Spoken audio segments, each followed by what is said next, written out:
पूछता है भारत। शुरुआत ऐश्वर्या के एजेंडा से और ऐश्वर्या के एजेंडा में दर्शकों ये आज हमको समझना होगा। वो तस्वीरें ले आइए, आज संसद की पूरे देश को हिला दिया है।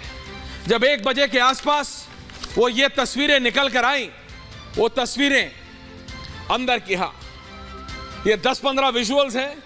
मैं चाहता हूं आप लगातार इसको पूरे शो के दौरान एक एक विजुअल को एक्सप्लेन करते हुए आप चलाते रहे शर्मा जी। दर्शकों आज हमको समझना पड़ेगा कि आखिरकार क्या हुआ है, पहली बात, और दूसरी बात क्यों हुआ। क्या यह ठीक है? बिल्कुल नहीं, इस पे बहस नहीं हो सकती। किसी भी तरीके का आंदोलन या प्रोटेस्ट करना अलग बात है, लेकिन यह जो हुआ है it is right next to आतंकवाद, it is right next to terrorism.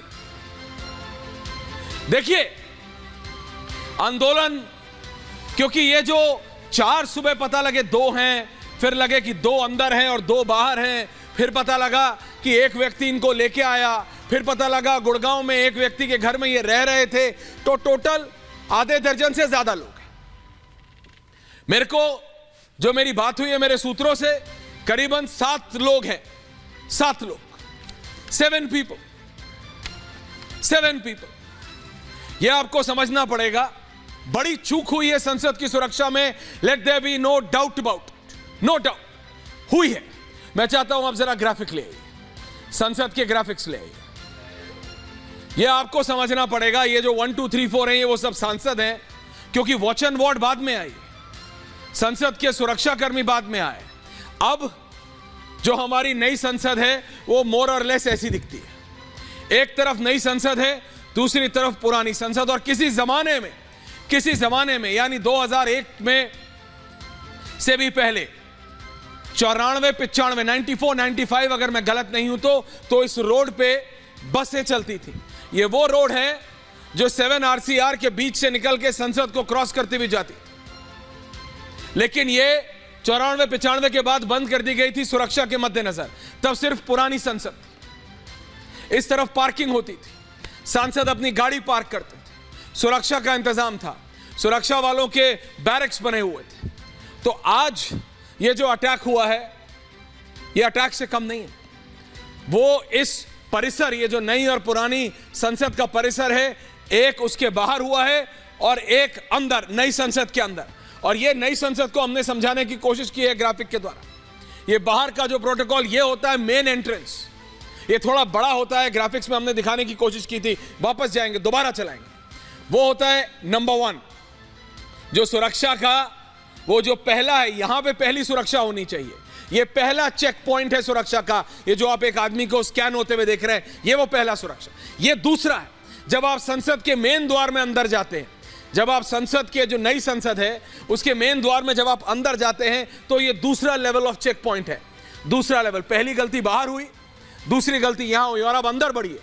जब आप अंदर बढ़ेंगे तो जो सेंटर है जहां पे दर्शक दीर्घा है, जिसको विजिटर्स गैलरी कहते हैं, इस नई संसद में जो विजिटर्स गैलरी है दर्शकों, उसमें ऐसा मेटल डिटेक्टर होता है, उसमें एक मेटल डिटेक्टर होता है और एक मैनुअल जिसे कहते हैं फ्रिस्किंग। जब आप मॉल में जाते हैं, एयरपोर्ट में जाते हैं, जब आप मॉल और एयरपोर्ट में जाते हैं तो एक व्यक्ति आपको चेक करता है ना, सिक्योरिटी गार्ड।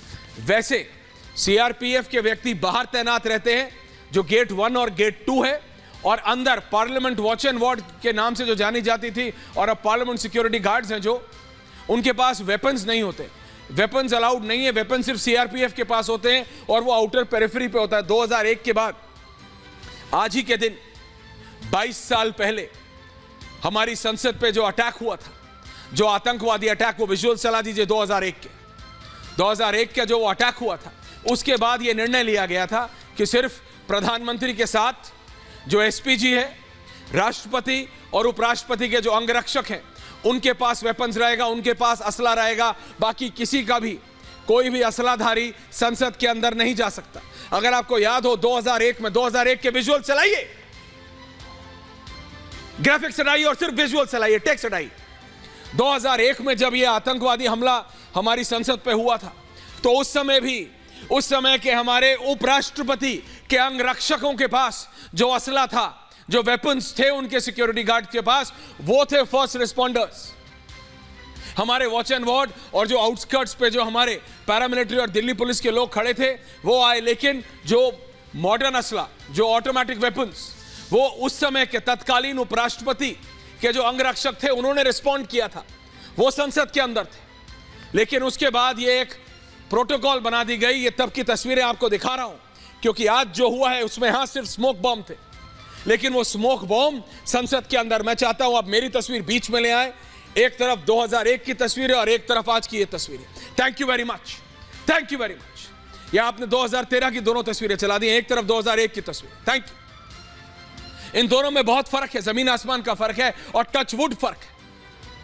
भगवान ना करे 2001 जैसी सिचुएशन हो, लेकिन जब नई संसद बनी, जब उसकी ब्रीफिंग आई थी तो कहा गया था कि सिक्योरिटी प्रोटोकॉल्स बढ़ाई गई हैं।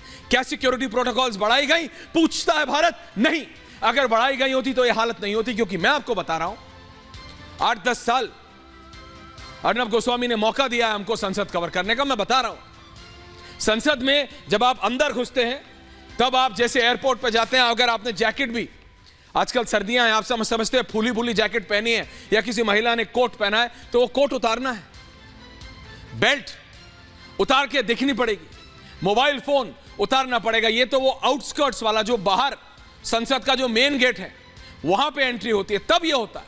उसके बाद आप अंदर आते हैं, फिर दोबारा डबल चेक, और जब आप दर्शक दीर्घा में घुसते हैं तो एक तीसरा चेक, उसके बारे में बताऊंगा। लेकिन ये जो दो विजुअल्स हैं ये दोनों झंझोड़ देने वाले। उस 2001 में मुझे याद है, मैं तब कार्यरत नहीं था कहीं, स्कूल कॉलेज में। मतलब आप समझिए बात को, उस समय मेरे कोई जानकार थे, वो संसद में थे, हम परेशान हो गए थे कि क्या हो रहा है, तस्वीरें देख रहे थे टेलीविजन। लेकिन आज जब ये तस्वीर निकल के आई तो 1 मिनट के लिए न्यूज रूम में बैठे हुए समझ नहीं आया कि हो कैसे सकता है। जिस संसद में प्रधानमंत्री मोदी, जिस संसद में सब है, एवरी इंडियन फील्स प्राउड, हर एक भारतीय को जब वो ये नई संसद का उद्घाटन हुआ इतनी खुशी हुई कि देखिए वर्ल्ड क्लास संसद बनी। लेकिन कोई व्यक्ति दर्शक दीर्घा से कूद जाता है, ठीक है, कूद गया, उसके पास मेटल कैनिस्टर था, उसने जूतों के नीचे, जूते का तलवा होता है, जूता, अब मैं यहां अपना जूता उतार के दिखाना नहीं चाहता, लेकिन जूते का जो तलवा होता है, उस जूते के तलवे के अंदर, मोजे और जूते के बीच में, और वो बिल्कुल सीधा तो चल नहीं पा रहा होगा, वो गोल कैनिस्टर जिसमें से स्मोक बॉम्ब निकाला उसने बाद में, वो रखा हुआ था। क्या मेटल डिटेक्टर्स ने चेक नहीं किया? क्या मेटल डिटेक्टर्स ने चेक नहीं किया? क्या मैनुअल फ्रिस्किंग नहीं हुई? सीआरपीएफ के डीजी को बताना पड़ेगा, अनीश दयाल आईबी में रहे हैं पहले, बहुत सीनियर ऑफिसर हैं, उनको, जिस भी अफसर को उन्होंने संसद की सिक्योरिटी में लगाया है उसको इमीडिएट इफेक्ट उससे सवाल पूछना पड़ेगा। Anish Dayal is a very upright officer, CRPF के डीजी हैं, आईबी में उन्होंने इतना समय व्यतीत किया, समझते हैं जो आज इंसिडेंट हुआ है उसने सिर्फ देश में ही नहीं, दुनिया भर में it will have a rippling effect. यह नहीं होना चाहिए था, यह नहीं हो सकता था। संसद के अंदर कोई व्यक्ति घुस जाता है, चलिए संसद में घुसा, एक्सटीरियर पे मेटल डिटेक्टर्स है। जब आप पहली बार संसद में अंदर घुसेंगे, अगर आप में से कोई गया है, अगर आप ये जिस पास के साथ घुसे थे, संसद के किसी सांसद के पीएस, किसी क्या बीजेपी के सांसद थे कर्नाटक से, उनके सांसद के पीएस के रिकमेंडेशन पे ये अंदर आए। लेकिन जैसे ही अंदर आते हैं ना दर्शकों, अंदर आने के बाद जैसे ही आप आते हैं आपका मोबाइल रखवा दिया जाता, उसके बाद आप मेटल डिटेक्टर से गुजरते हैं।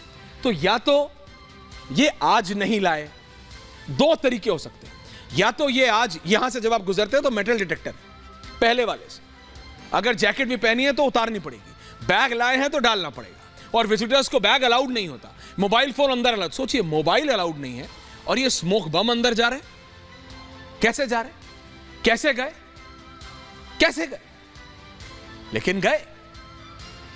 It's embarrassing for our security agencies. 2001 में जो हमने झेला है, जिसकी तस्वीरें आप देख रहे हैं नीचे, आज ही के दिन उन सभी वीर सेनानियों को हमने देखा है पिछले इतने बरस में, श्रद्धांजलि दी जाती है। गेट नंबर 1 पे उनकी तस्वीरें हैं, वो एक एक बंदूक के दाग हमारी संसद पे आज भी वैसे ही हैं। पुरानी संसद पे उनको ठीक नहीं किया गया। किस लिए? ताकि याद रहे कि भारत की संसद पे जब हमला हुआ था तो कैसा। मैं आपको बता रहा हूं, उन गोलियों के निशानों को हटाया नहीं गया है। गेट नंबर 1 और गेट नंबर 4 से हटाया नहीं गया। और आज यह हो जाता है, 2 व्यक्ति संसद के बाहर, 2 व्यक्ति। अब मैं चाहता हूं विजुअल्स बदलिए, एक तरफ अंदर के विजुअल्स रखिए और एक तरफ बाहर के विजुअल्स, शर्मा जी, क्योंकि 2 व्यक्ति अंदर थे, 2 व्यक्ति बाहर। एक व्यक्ति बाहर उनकी वीडियो बना रहा था, जिसको अभी अभी गुड़गांव से पकड़ा गया है, और एक व्यक्ति और एक महिला, वो जिनके यहां ये सब गुड़गांव में रह रहे थे। सीधे हाथ वाली विजुअल्स बदलिए, अंदर भी स्मोक बॉम्ब आया था, वो वाले विजुअल्स चलाइए, क्योंकि आपको समझना पड़ेगा ये अंदर और बाहर सब कोऑर्डिनेटेड है। ये सब कोऑर्डिनेटेड था। सूत्रों के हवाले से ये सोशल नेटवर्क पे कौन सी ऐप यूज कर रहे थे ये नहीं पता, लेकिन ये सब कोऑर्डिनेटेड था। उनको पता था कब क्या करना है। एक व्यक्ति आया, उनको छोड़ के गया, उसके मोबाइल फोन उसी व्यक्ति के पास थे, उनके मोबाइल फोन, और वो मोबाइल फोन लेके वो वापस चला गया, जिसको अब दिल्ली पुलिस ने पकड़ा। लेकिन मेरा अभी भी इन प्रिंसिपल सवाल ये है कि ये हो कैसे गया, ये कैसे हो गया? मैं जानना चाहता हूं और पूछता है भारत कि ये हो कैसे गया। हमारी सुरक्षा एजेंसीज जो संसद की सुरक्षा की जिम्मेदारी है जिनके ऊपर, उनको उनकी जवाबदेही बनती है, सीआरपीएफ की बनती है। अनीश दयाल को बुलाया गया, पार्लियामेंट सिक्योरिटी हेड को बुलाया गया, दिल्ली पुलिस कमिश्नर, हां Delhi police commissioner outer periphery, संसद के बाहर रहती है, संसद के बाहर की सुरक्षा उनकी मर्जी, संसद के बाहर रहती है। लेकिन आप सोचिए अगर प्रधानमंत्री मोदी उस समय संसद के अंदर होते, ये हर एक भारतीय के लिए चिंता का विषय है। और मेरे साथ इस समय राजेंद्र अग्रवाल जी जुड़े हुए हैं, सांसद हैं जो कि चश्मदीद हैं। उस समय मुझे बताया जा रहा है, राजेंद्र जी आप पीठासीन थे,